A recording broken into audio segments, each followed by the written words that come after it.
My name is Louis Breinin, and I am a teacher at North Kansas City High School in North Kansas City, Missouri. And I am the head coach of our FIRST Robotics team here at our school. How did you become a high school teacher? And then when did robotics get added on to your high school work? Oh, that's an interesting one. I was subbing for Lee Summit, Grandview, and Blue Springs, and that kept me bouncing around, and the paycheck was pretty decent. And I found that I actually enjoyed doing what I was doing. And I started taking a couple of classes in basically occupational education. So I started my master's. I stopped my master's. I worked at this retail company 5 years and ran my way up some of the leadership structure. Went in and completed my master's, and this was in career and technical occupational education, CTOE for short. So ultimately, what I when I was getting my master's, the October before I got my master's, this would have been in '07. One of the people that was in my class happened to be working for North Kansas City School District, and he said, "Hey, I know it's October, but there's a real good shot that there's going to be a position opening up in our school district come March or April. Just pay attention to it." So I was, oh, sure, whatever. It's October, whatever. So fast forward several months, and this will be February, and I'm working at the store, doing my own thing, and all of a sudden I get a phone call on my cell phone. North Kansas City School District's calling me up, and they're like, "Hey, we heard that you're in process of getting your master's degree," because at the time I was working full time and I was also going to school, getting my master's full time. Yeah. They said, "Hey, we heard that you're about ready to get your master's, and we noticed you haven't sent in an application. Well, we've got this individual that works for us," and they dropped his name. He said you'd actually be a really good fit. So if you're interested, why don't you drop an application in, and we'll go from there. So I took a break from work for about 15 minutes, filled out the application, and turned it in right there at work. After that, I got called in for a couple of interviews, and my third interview with them, I was driving home, and literally as soon as I walked into the door, my phone started ringing. I ran up this, which is old school because I had a landline phone. Ran up the stairs and picked up the phone, and it was them, and they were offering me a job. So apparently, after the third interview, they really loved me. So they picked me up. And can I ask one question about this? Because I'm curious. Sure. Obviously, it had been years since you'd had these really crap experiences about interviewing or jobs being short. Were you at all gun shy, or did you just get better feeling about this? Or did this feel like a totally different part of your life and that like that old crap just doesn't apply? I have always been pretty good at interviewing. Okay. I've always been able to read a room pretty well. This was actually not my first time interviewing for a teaching position. The first time I interviewed for a teaching position was actually in 2003. And it was at a different school district. I'm not going to name who they were because the interview was terrible. Okay. And it wasn't terrible on my side. I answered the questions to the best of my ability. Yeah. But I literally walked away from that interview feeling like I knew absolutely nothing. And I felt like dirt, and started seriously reconsidering, well, maybe is this for me? And then they called me in the beginning of June and offered me a position. And I had already had feelers out, and I had found out that they had called 4 other people and asked them if they wanted the position, and they had all turned it down. And at the time I said, look, here's the problem. If I'm going to have to work for you people, I just can't do it. I'm sorry. That interview was a mess on your side, not on mine. And if I have to put up with that, I'm just not going to do it. So thanks, but no thanks. So I went on from there. And from after that, I did not apply again until I was actually almost done with my master's at that point. Okay. Because in the state of Missouri, and this is still current, if you go under what's called a Master's of Arts in Teaching, you are applicable to become a teacher as you are taking classes. It's definitely not the suggested way because you are wholly unqualified to handle things. But feasibly, I actually could have said, yes, I'll take the job. And it's contingent upon me finishing that master's and as I'm teaching school and everything else. Looking back on things, I don't think that was a good fit. I'm really glad I ended up where I am. Yeah. Because I've been able to really branch out. So anyway, I picked up the teaching job, and immediately at the end of June, basically they ink was dry and everything else like that. The day after that, I went to a 2-week training for one of my first classes that I teach. It's very highly technical. It's part of the Project Lead the Way curriculum, which is a curriculum that is specifically designed to help bolster STEM, the STEM initiative, which is science, technology, engineering, and math. And had one more day, and then hopped on a plane and flew to Chicago for another 2-week training. And then literally after that, started my new teacher initiation week in the district. And the week after that, teacher training overall. And the week after that, I was live. Was this new gig, new job doing full-time teaching? Did it feel way different than the substitute teaching you'd done? Yes and no. In certain aspects, yes, because I was replacing someone that was a bit of a loose cannon. That would be the easiest way to describe that individual. Okay. To give you an example of this individual, the first staff meeting that he attended, he ended up getting into a verbal fight with our head principal and basically cussed him out and said, "Hey, I know what I'm doing. You don't know jack shit about anything." Okay. Sorry, it's not going to work. So my buddy basically flat out told me in October, he's like, "There's a position opening. Trust me, I know this is coming."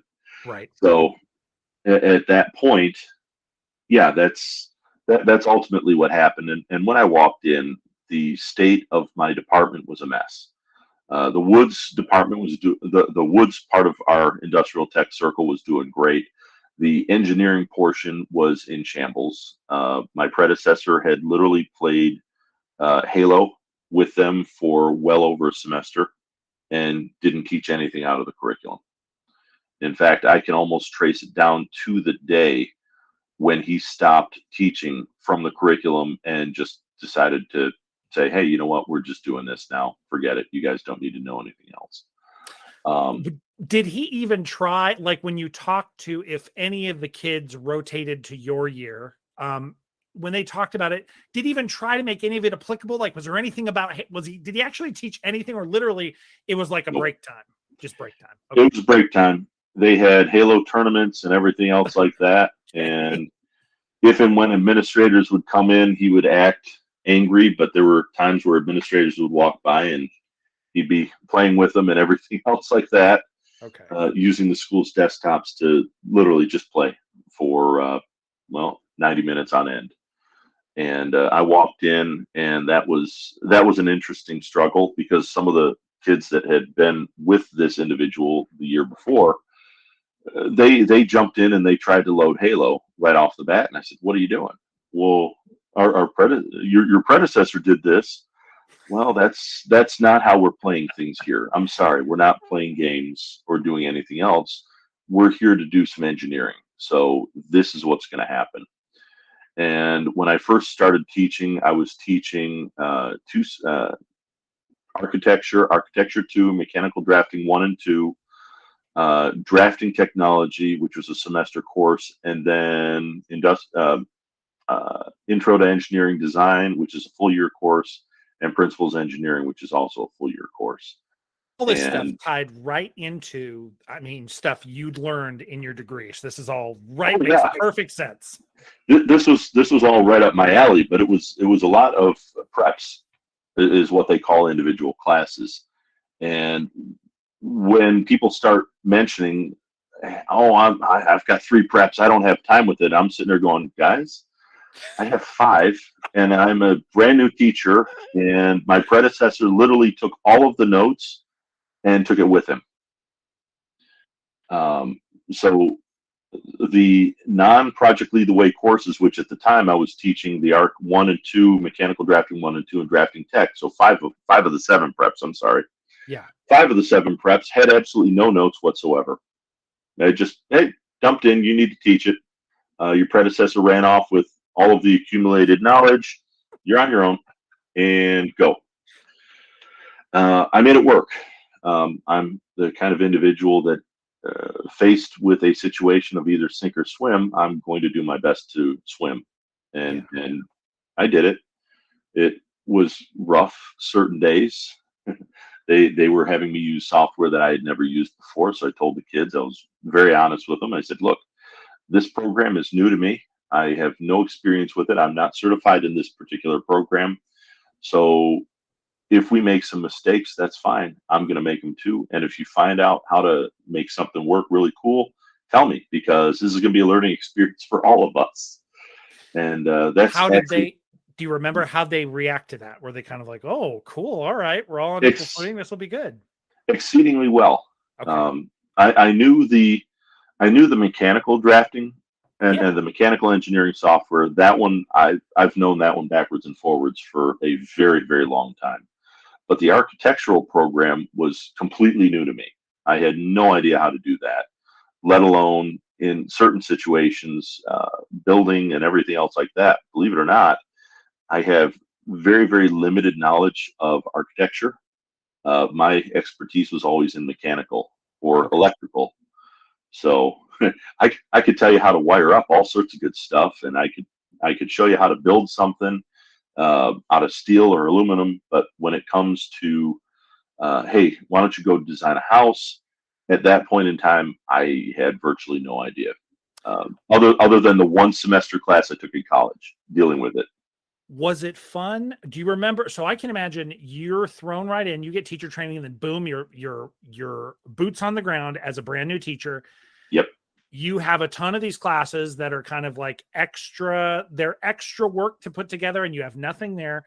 Was it fun to have to learn the stuff you didn't know that year, or was it just another thing made you feel like you were on everything? The whole place was on fire and it was just crazy. Well, see, it was crazy, but I never felt that I was completely out of control. Okay. It was kind of a weird thing. I also have a very good friend of mine that was also a new teacher that year as well in the same district. So we would bounce ideas off of each other. And one of us would try one thing, it didn't work. If it worked, great, then I would do it, or he would do it. And if it didn't work, then we'd only do one. And it's like, okay, now it's your turn to figure something out, because clearly what I tried didn't work. So we literally did bounce ideas off of each other. My administration was very forgiving. A little bit more backstory about my master's. As a master's degree, I did not have to student teach. Technically, my first semester teaching, officially teaching, was actually my internship for my master's degree. So when people are like, hey, how much experience have you had teaching? Because they asked me within a couple of weeks. I had a major disciplinary problem, and I apparently handled it perfectly. And I looked at the calendar and said, oh, I have about 3 weeks experience. They're like, what do you mean? I said, I'm a brand new teacher. This is my 3rd week teaching. I didn't student teach. This is it. So yeah, you didn't have the apprenticeship. They just threw you right in. Yeah, they threw us in. Literally, it was sink or swim. And I was very fortunate to be where I was, and I wasn't perfect. I'm still not perfect, but I'd like to think at this point I have a little bit more control over what was going on. Anyways, so that was pretty much how I became a teacher. The first year finished up. The second year, we added Technology Student Association, which is another extracurricular activity that I offer. That is primarily, it's called a Career and Technical Student Organization, which runs along the same lines of FFA, Future Farmers of America, or POSA, DECA, FBLA, TEACH, organizations like that. They're actually all CTSOs. There's only 9 of them nationally. Technology Student Association is the engineering equivalent of basically of those organizations. So I Okay. started doing that, and then taught that extracurricularly for a couple of years, and then in 2013, our school district. I'll give you a little bit of backstory about robotics. Our school district from 2005 to May 2008 had gotten a grant through Kauffman for starting a FIRST Robotics club or Okay. organization. So all three of the high schools had FIRST Robotics organizations, and they were all led by coaches and everything else like that. Well, one thing led to another, and no funding was in place whatsoever when this grant ran out. So after the 3 years, the three coaches said, "Well, thank you, and great opportunity. Let's move on." And Yes. that was it for robotics. So when I first started teaching back in 2008, fall of 2008, I was actually pulled aside early on and told, "Look, they're going to try to rope you in. There should be money for it, but there isn't. Don't do it. You're going to put 200-300 hours into something, and if you're doing it pro bono, forget it. You're out of your mind." I said, "Well, okay." So sure enough, someone came up and said, "Hey, do you want to be part of the robotics team?" I said, "No, I'm a new teacher. I've got a whole bunch of stuff. I'm going to have to pass on that for now." Well, 2013 rolls around, and our district again gets another grant through Kauffman. And a buddy of mine by the name of Dennis O'Connell happens to be at the time he was a Woods teacher in my school, and we're pretty good buddies and pretty good friends through Technology Student Association as well. And they tap our department. At first, they asked me to do it, and I said, "Nope, not doing it." And then they asked him, and it wasn't much of a "we're going to ask to do this." It was more of a voluntold. Okay. Plus, Dennis was getting ready to retire in about 3 or 4 years. So in the state of Missouri, they take your highest salary over the past 3 years and they average it together, and that becomes the percentage that they give you for retirement. So if he could get a little that little extra money, a little extra stipend, whatever they call it, that little extra funding. Yeah. Exactly. So any kind of funding that he could get his hands on over those 3 years, he was going to do it. So he grabs it and says, "Okay, we'll do it for our school." And the other three schools ended up getting someone to jump in as well. And kickoff starts early January every year, and we started, or he started, and I to get out of our building, I had to pass through the metal shop, Okay. and that was where our robotics team was meeting. And the first week, the original assistant coach was someone else, and they dropped a couple of bombshells on Dennis, basically saying, "Hey, they're going to be a night teacher for a local community college, and they can't come in Monday, Tuesday, and Wednesday, and Saturdays are going to be kind of a crapshoot too." Okay. So he's sitting there going, "Well, I guess I'm going to have to do this solo." Okay. So as I was walking through, I start seeing some of the kids working, and I know some of these kids. I have them in class, and it impressed me. And how I told other people 5 minutes on the way out turned into 15 minutes, turned into an hour, turned into a couple hours, turned into I'm calling my wife, telling her, "Hey, I'm going to be working late tonight. We've got robotic stuff going on." And I literally just kind of melded myself into the FIRST Robotics Club. And by the time we were getting ready to do the first competition, the kids were already viewing me as the assistant coach, and I was already taking the reins. But also in And your mind, you weren't looking for the money. You just all of a sudden like, "Ooh, this is really fun." I was having fun, and yeah, in all actuality, the first year I actually did not get paid for anything. Okay. My first year as an assistant coach, the stipend actually went to someone else. Right. Um, Okay. and I never fought him on it because at the time, a side story, he was actually fighting cancer at the time. So it's like, hey, you know what? He needs the money a lot more than I do. Yeah. So I can deal with this.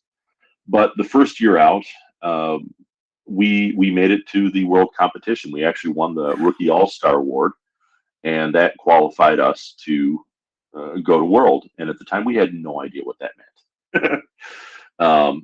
But when we walked in, the competition had been held that year, and a couple years after had been held at the Edward Jones Dome in St. Louis, which is actually where the St. Louis Rams used to play. Okay. Because they still had a bunch of paraphernalia all over the stadium. But there were 600 robotics teams in this conference center, and a little bit of information about the robots. They're not small. Our robot, to give you an idea, it has to be no more than 120 inches around for perimeter. Okay. So it could potentially be a 30 by 30 inch square. So I mean, we're talking something pretty significant. And it can also be up to 4 feet tall and weigh about between 120 to 125 pounds. So these are not small little robots like you would see in some of the competitors. These are actually about the same size robots as you would see on a show like BattleBots, which I like to compare the robot sizes. The only difference between BattleBots and FIRST Robotics, other than the fact that FIRST Robotics doesn't generally do offensive things like sure. we're gonna put an axe on this thing or a blowtorch. About the only difference, though, as far as the robotics configuration, is the material that they're using and the weight. BattleBots can be no more than 250 pounds, okay, whereas FIRST Robotics can only be 125. So right there, we actually have to change our material from something like steel or titanium to aluminum or polycarbonate plastic, things like that, things that are much more lightweight, but are exceedingly durable under the circumstances. I was going to ask if that change in material leads to if you're executing tasks in those things and some of them involve any extra, I don't know, gravity, physics, pressure, pushing, pulling, do the materials ever cause problems? I mean, is this stuff crumple? Absolutely. Okay. Oh, yes. In fact, we still have one of the launchers that we tried using one year, and we found out that we should have designed that out of steel instead of aluminum, which we can use the heavier equipment. It's just generally not feasible for a large scale environment because of the amount of weight. But would have been our third year in robotics. We actually qualified for World again that year as well. Our robot was designed like a tank, and it was actually an 8-wheel drive monster. It basically looked like a tank with the exception of a turret. It did not have one. But we tried to put a launcher in there to launch balls, which is a great thought. And we had all the motors set up. We had all the encoders basically to measure certain degrees and certain power readings and everything else like that. Unfortunately, we spent a ton of time working on this thing. And one time the one time that we figured out that we think we got all the bugs worked out and everything else like that, this was in our second regional for the competition. We were down in Oklahoma, and we were testing things, and one of the kids forgot to put the cable that connects the encoder to the main board itself. Okay. So literally, when we fired this thing up, it just started launching itself so much, it never stopped. It actually ripped itself from the mounting, which had been welded, literally ripped itself from the mounting and threw the whole launching mechanism onto the practice field. So the whole team is just sitting there going, crap, now what? So fortunately, that year in particular, there were a bunch of different obstacles that we had to do, and one of which we had to be a very short robot to get under certain items. Yeah. We were one of the few robots that could do that, and we just blew right on through a lot of this stuff. We could do a lot of the ground things. We had designed what we called a couple of tomahawks, which were a couple of polycarbonate bars, plastic bars that basically came down, and it would wedge itself into certain objects that would allow us entry into certain things. And they were pneumatic powered, which was always fun. Another difference between FIRST Robotics and BattleBots, they can use hydraulics. We can't. We have to use strictly air power. They can use hydraulic fluid, everything else, we can't do that. We have to be completely air.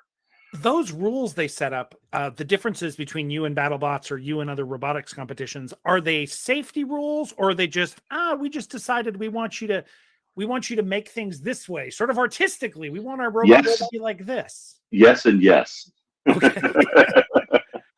The competition changes from year to year, and we literally have no idea what next year's competition is going to be like.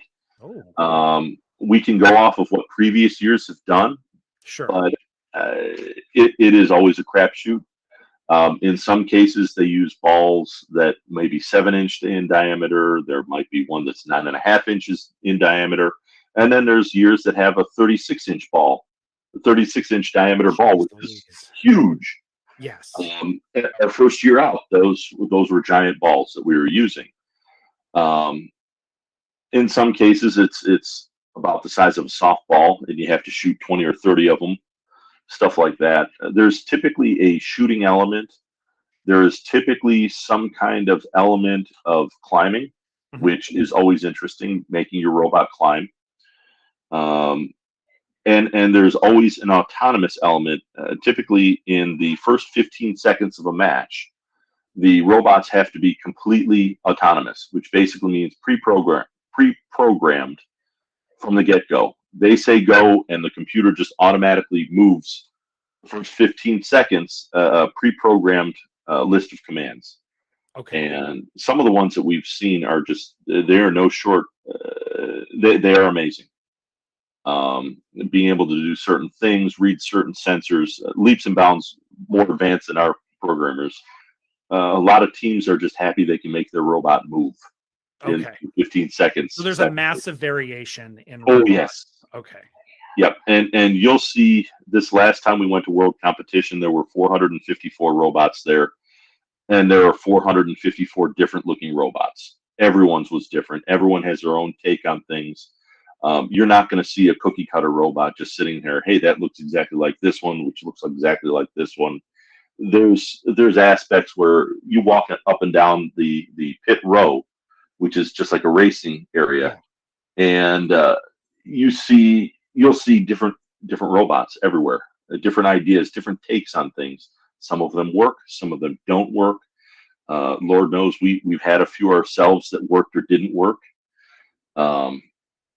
I mean, it's very, very interesting to see what people came up with. And this is supposed to be 100% student driven as far as building, everything else like that. And our team, we pride ourselves on the ability to do that.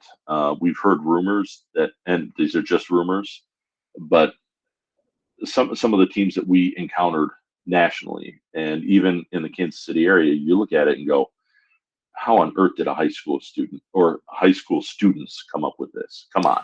I did want to ask about that because, let's say, so North Kansas City. So again, there are wealthy school districts in the Kansas City metro area, and North Kansas City is not a wealthy school district. We have money, but as far as a demographic goes, that is correct.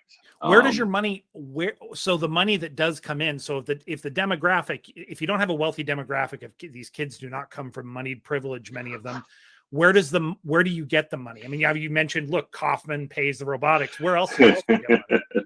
Sponsorships.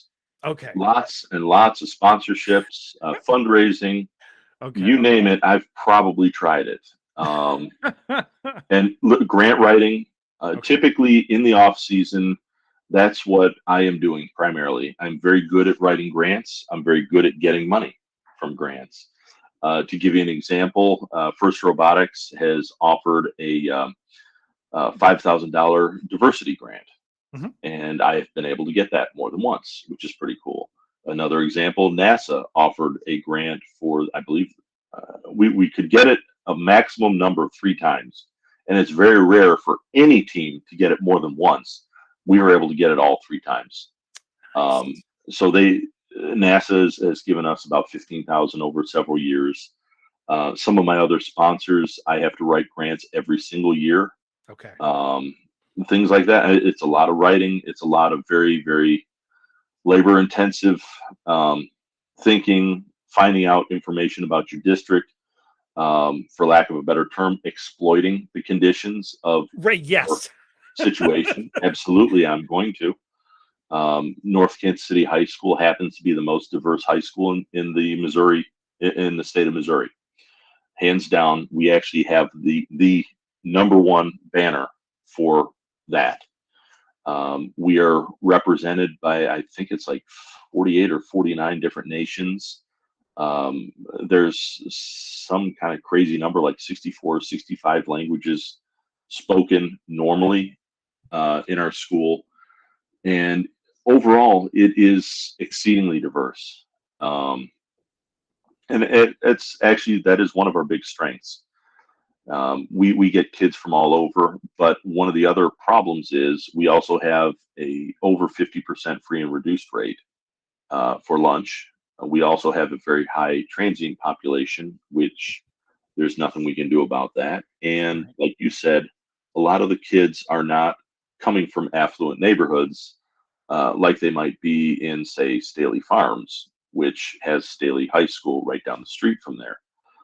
Those folks live in $1 million houses, whereas ours are living in apartment complexes. So I wanted to know so your perspective, you put in a lot of extra time to get as much money as you can. From the kids' perspective, when they either get to these competitions or they have to think about their own restrictions in building these robots, or how much time they don't have to devote for it. So maybe they have to, who knows what their life is like outside of school. They may have many more commitments than some kids that don't have any financial or family commitments. Do they ever get down about, holy crap, look at these other robots? Okay. Yeah. And I've pointed out, and this year is a very good example. Yeah. Because our team was not doing so well in ratings this year, especially that for the first regional, we were doing terribly. But we were improving every match, and we started getting the attention of some of the higher performing teams, the ones that were up in first place, second place, things like that. And FIRST Robotics is an alliance-based system. If you ever see the movie More Than Robots on Disney Plus, in fact, I'd suggest watching that for additional information about. Okay, I'm writing it down. Yep, about the whole program itself, and it actually runs through 4 different robotics programs from around the world: Japan, Mexico, LA, and there's another one in LA as well. Anyway, it literally runs through their programs throughout a couple of years, and it leads right up to the COVID outbreak. Okay. And it's actually pretty well done. It's actually, watching it a couple times, it almost runs like a recruitment video of sorts. But look how cool this stuff is. Look how great it is. Exactly. That's from a guy on the inside talking. Right. But realistically, this it takes a ton of time. It takes a lot of resources. But as I was saying earlier, we weren't doing so well in ratings, and I will plan strategically, and I'm very good at that. And I actually kind of have a reputation for that around the Kansas City area, of being able to find a way. Even when things look the darkest, we find a way. And what ended up happening is we were second to last in the rankings. We were basically playing a defensive robot at that point in time. We weren't really shooting very much. We weren't really doing anything else as far as making things work. Our climber kept ripping its planetary gears out, which I actually have a replica right here. Look, to my idiot self, it just looks like a block of plastic and metal. I don't know. This is actually rubber. I 3D printed it to give an example. But this is a 15-to-1 reducer, and this end spins 15 times faster than this end does, which increases the amount of torque. Anyways, we kept tearing the gears out of the inside of these things. Jeez. Okay. So our climber was toast, and we knew it. So we actually took it off the robot. And once we did, we started playing defensively. We still would make a couple of shots here and there when we needed to, but primarily we started figuring out that our robot was really good at stopping the other teams from scoring. So having us on their team, if they were good at scoring, Oh. they could score while we would come around and stop the opponents from doing it. So it would be a very relatively one-sided match. Well, like I said, we were second to last in the rankings, and we were picked very last on the field. We were the last ones picked to be on the first place alliance. And the alliance Ooh. consists of 3 teams. And if you win the event, all 3 teams go to the world competition. Well, we won. And in doing so, we had to face off against several other teams that were definitely better than us. But and I'll use Lee Summit High School as an example. I have a pretty good repertoire with them. They're awesome, awesome program. I strive to be like their program at some point, but we had to beat them and Sedalia paired up together, and those were 2 very, very heavy hitters Yeah. compared to us. And they were on the same alliance, and we shut them down. And we actually made it to the world competition, beating Lee Summit and Sedalia, and the third team. I don't remember who they are right off the top of my head. But in order to win this whole competition, we had to beat them, and we did. It reminds me, there's, you were talking, so there's that, the Chicago Bulls, everybody talks about certain players, especially Dennis Rodman. Dennis Rodman did not take shots. Dennis Rodman's job was to get the ball and give it to someone else. So his job was to get the ball. So it reminds me of, yeah, your players might be better, but our team plays better together, which I think you're saying normally these teams have to make a robot and then maybe they'll build an, but maybe this time you had the best player at this one niche skill. And so the other robots could be great. The other robots could be really good, and you could be just great at that one thing. Yeah, that's cool. And that's primarily been our strategy. That every year that we've made it to the world competition, other than the first one, we have been able to find a niche in the game, and got really, really good at it really quickly. And that was the case here as well. Now I bring up Lee Summit because they were actually in our division at World. They ended up as the number 3 team in the world. And I can honestly look someone square in the eye and say, my alliance beat them to make it to World. So I don't feel so bad about them doing what they did, because given the right circumstances, we could have been there too. So, and now the alliance matches themselves the alliances are completely random. So you may be against one team one match, and then the next team, they're an alliance partner with you. And each alliance consists of 2 teams. Yes. And FIRST Robotics is very, very big on gracious professionalism, which is something one of the founders, by the gentleman by the name of Woody Flowers, he passed away a couple years ago, but he lived it. He was the epitome of being nice. Yes, you're competing against everyone else, but at the end of the day, you guys are all robotics teams. So let's say let's say I blow out one of these transmissions. We don't have any extra gears. In a spirit of competition, I would go to another team, or I would have students go to another team and say, "Hey, look, we just blew out our last one. Do you have one of these sitting around to let us borrow?" And in fact, that actually, Lee Summit was one of the teams that gave us parts this last regional. And like I said, then we turned around and beat them. But it's that kind of spirit where we want to beat everyone on the field. We don't want to beat everyone just because you can't find parts. That's one of the worst feelings, having a component or something else like that, and there's no way to fix it. No one has any extra parts, or at least no one's willing to give that to you. And you're sunk at that point, or you have to come up with a different way of doing things on the fly, which in some cases is impossible. In other cases, it is possible.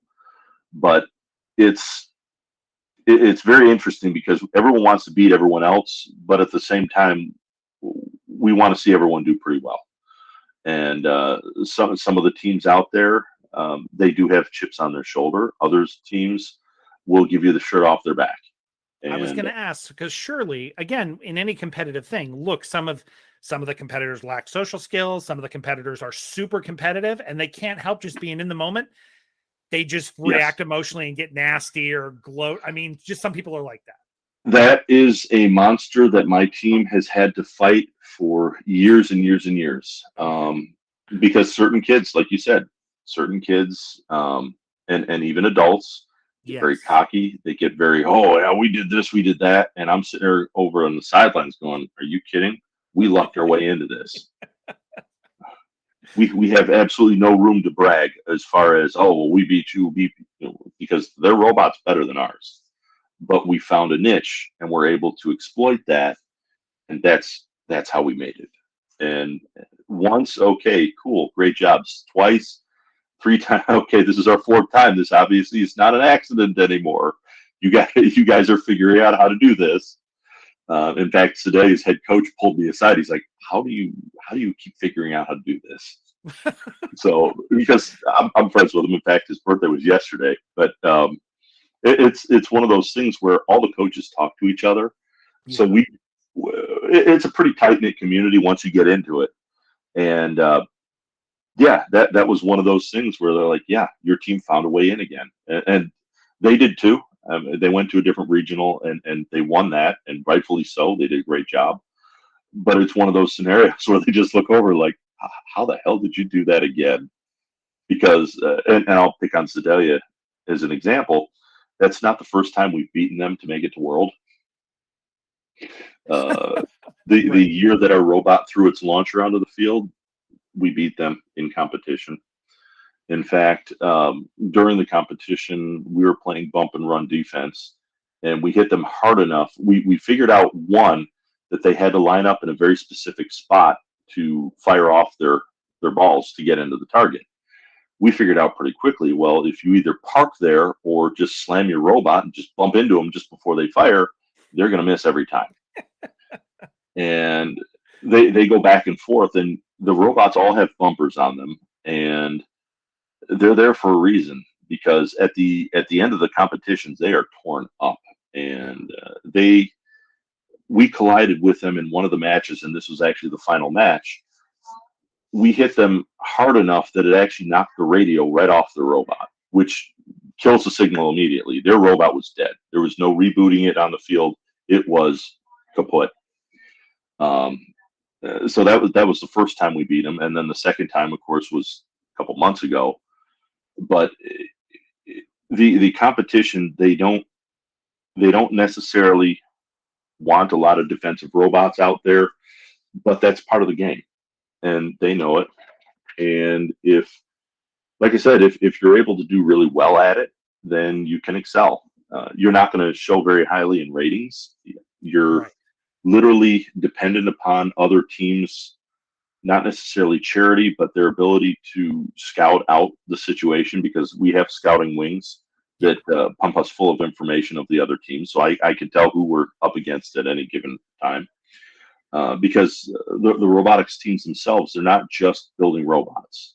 It's not just that. There's a whole other group of things like the fundraising and business applications, everything else. But we're always dependent upon another team's ability to do scouting very well, and realize that, yes, we're terrible in the ratings, but that's because we had bad alliances. It had nothing to do with our ability. And that was the case this last March. Um, they had actually scouted us, and they saw us getting better, and then they saw us remove the climbing arms, which originally had our robot. It was top heavy. And then once we removed the arms and started bashing around, they're like, "Yeah, you guys were a lock for a third pick. We knew it. We knew it half a day before the competition even ended. You guys were on our radar, and if you hadn't been picked, we were going to pick you." And of course, they did. Our second regional, we got picked on the was the fifth alliance. There was a little bit of drama behind that. We actually wanted to be picked on the fourth alliance, which was Staley High School. They were asking us, and we're like, "Yeah, we want to be with you guys. Call us." Unfortunately for us, the uh, Barstow the team 1939, the Kniggets, which is from Monty Python. Okay. It's night spelled out when they call them Kniggets and everything else. That's their team name, and their mascot is a bloody bunny, white bunny.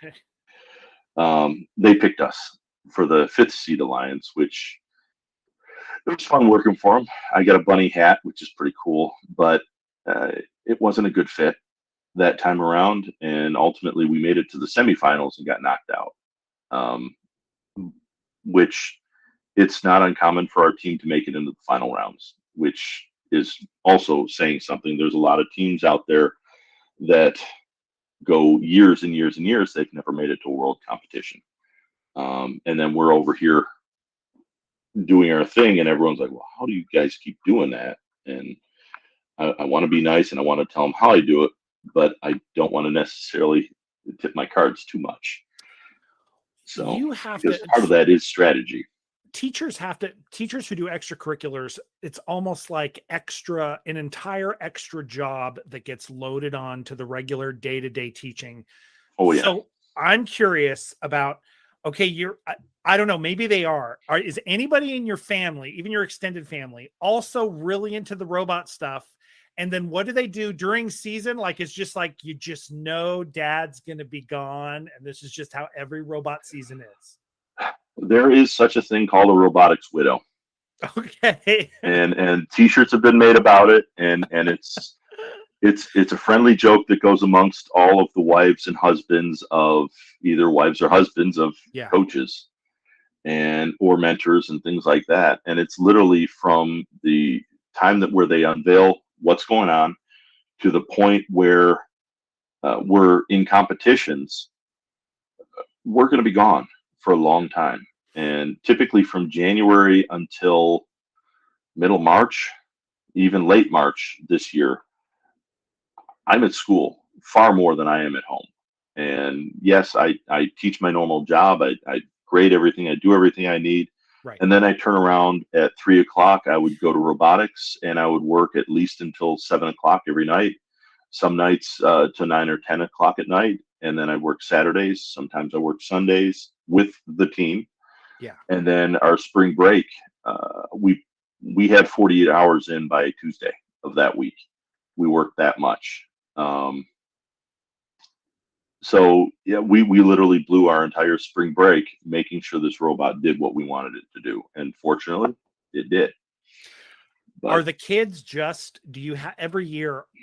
Do you always have a crop of kids who are just as excited to put in all that work, or sometimes do you have kids that they all get pumped by that point? Most of them are pumped. They really it's the COVID has been kind of a monkey wrench into a lot of things. Yeah. The competition is really what amps up the kids. Okay. Really, it brings them together as a team, because then they can see everything that they've been working on. This is why we were doing it. This is why Mr. Breinin was yelling and screaming at us, hey, you guys need to do this. You need to do this. You need to do this. Right. That's where they can really see, okay, now I understand. This is why we had to do it this way. This is why he was telling us, don't say anything bad to any other students or anything else like that. Yeah. Things like that, or don't let people borrow your tools. They'll never give them back. Stuff like that. But it's one of those things where there's always, at the very beginning of the year, there's a lot of, hey, I want to be on the robotics team, but the kids have no idea what that entails. Sure. Since our middle schools and our elementary schools don't have First Tech Challenge or First Lego League or anything remotely close, which are the equivalents of the younger groups in the FIRST Robotics program. Our district doesn't have any of those. So these kids, when they say, hey, I want to be robotics, they have no idea what that entails. Right. And some of them think that just by being there, hey, I've got this cool idea. I saw this on Iron Man.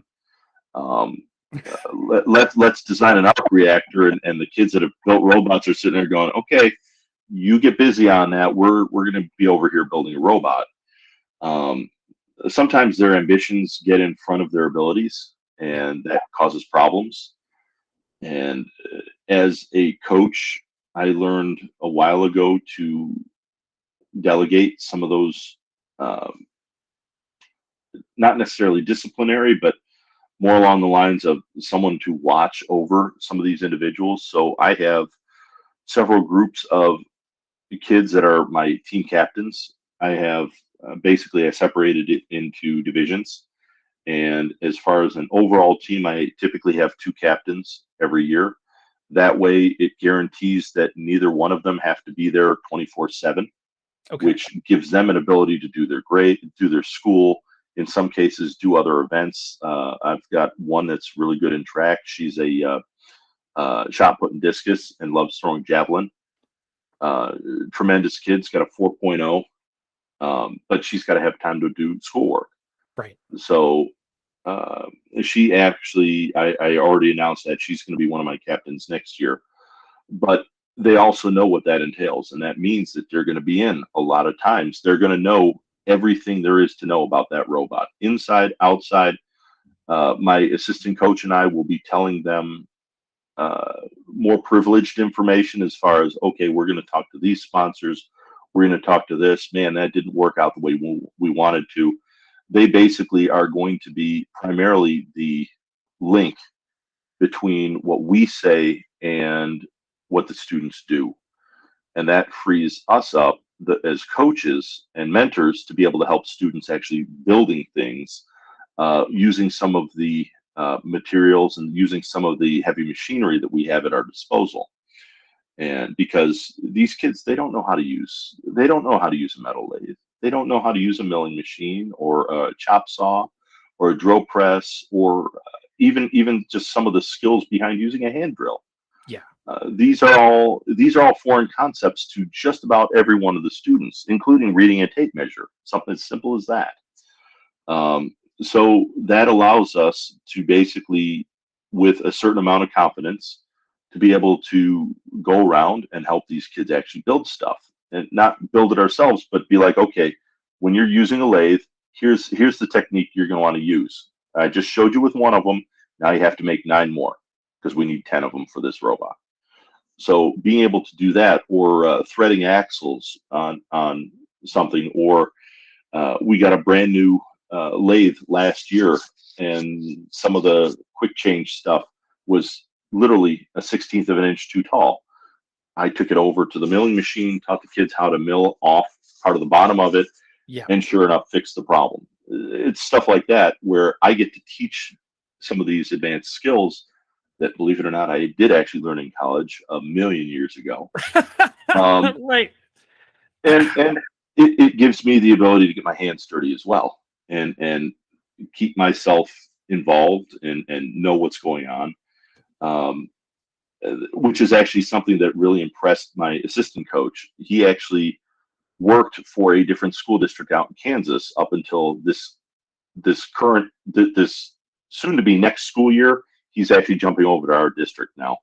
But my assistant coach worked for a different school district, and they had a robotics team as well.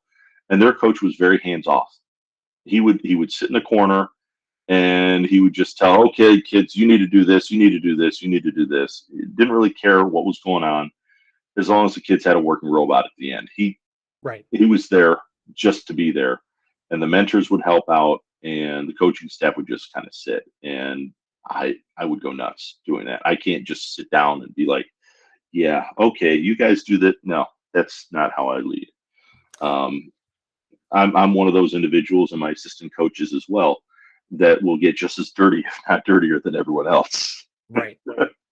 So okay, a last question I have. You name dropped a documentary which sounds cool. So I'm going to go look up More Than Robots on Disney Plus. If people are interested in robotics, or somebody's listening and they're like, my kid might want to get into robotics, or they might be curious, are there books you pitch or shows you pitch or organizations you pitch and say, you should get your kid involved with this, or you should get involved with this? Well, if it's in the general Kansas City area, there's actually a very, very large robotics community in the city of the Kansas City metropolitan area. Yeah. Check with your school. Check with either elementary or middle school or even high school. Mm-hmm. Check and see if there are. Check and see if there are an organization in your school already, and if so, join it. If not, check Boy Scouts and Girl Scouts organizations. There are teams related to that as well. If not, uh, look up a group called Kansas City KC STEM Alliance, Okay.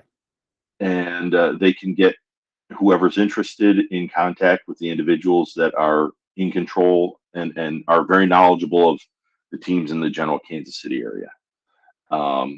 Also, as far as books go, yeah, I don't know.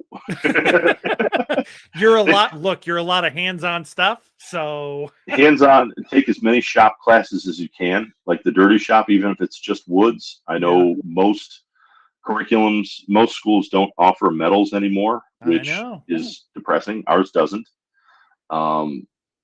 Welding, things like that. Get involved with a lot of hands-on activities, and all that kind of stuff will go a long way. Take the engineering curriculum classes if you feel like building. Yeah. Otherwise, if you feel like being on, say, community outreach or fundraising committees, take a lot of English classes. Learn how to write a letter, a request letter for possible sponsorship. Learn how to speak in public. Learn how to introduce yourself or other people to individuals that could potentially give you your next payment or your next amount or the next sponsorship that you can possibly get, or bone up on graphic arts. For the past several years, I've had students design our T-shirts and design our pamphlets that we give out to other teams, basically explaining who we are, and what we're about. We have a couple of non-negotiables.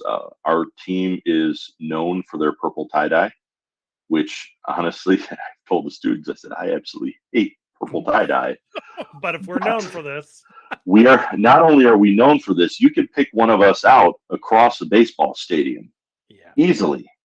And it's been done. I've actually been at a Royals game, and one of the previous mentors looked over, saw a purple tie-dye shirt, and had to investigate. He's like, I thought that's who it was. He's like, I knew it was one of us. We saw the shirt. Also, the logo is obviously it's a modified school logo, and so that's not really up for much interpretation, although it has been changed in the past. I've had kids, oh, can we use different logo? I'm like, go to a different high school. we are the Hornets. A Hornet will be on the shirt, whether you like it or not. I'm sorry. If you don't like that, go to a different high school where they have a mascot that you like. Right. So, but yeah, basically, the easiest thing is bone up on critical problem solving. Is a really, really good skill to have. And that's one of the things that we always tap dance around with robotics, and even with TSA and even with my curriculum. That's what we're teaching students how to do and how to learn is basically being able to problem solve something that doesn't necessarily have an easy answer right off the top of your head. Something that you actually have to sit down, brainstorm, and go, well, what are the ramifications of this idea as opposed to this one, and go on and so forth from there.